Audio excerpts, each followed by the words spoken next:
ত্রয়োদশ জাতীয় সংসদ নির্বাচনে নিরঙ্কুশ সংখ্যাগরিষ্ঠতা অর্জন করে নতুন সরকার গঠনের পথে বাংলাদেশ জাতীয়তাবাদী দল বিএনপি।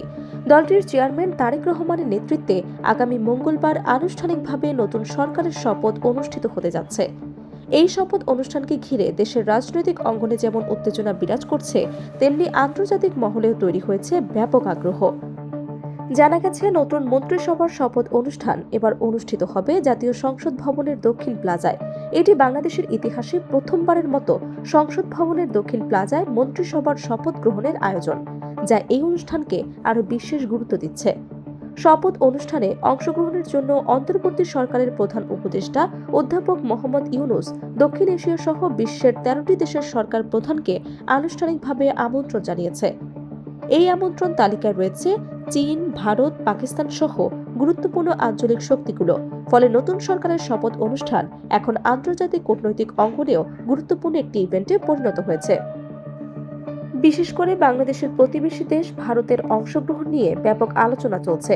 ঐতিহাসিক সম্পর্ক, অর্থনৈতিক সহযোগিতা এবং আঞ্চলিক স্থিতিশীলতার কারণে ঢাকা নয়াদিল্লির সম্পর্ক অত্যন্ত গুরুত্বপূর্ণ। ভারতীয় সংবাদ মাধ্যম এনডিটিভি সূত্রে জানা গেছে, ভারতের প্রধানমন্ত্রী নরেন্দ্র মোদীকে আনুষ্ঠানিকভাবে আমন্ত্রণ জানানো হলেও একই দিনে মুম্বাইয়ে ফ্রান্সের প্রেসিডেন্ট ইমানুয়েল ম্যাক্রোর সঙ্গে পূর্ণ নির্ধারিত বৈঠক থাকায় তার উপস্থিতির সম্ভাবনা কম।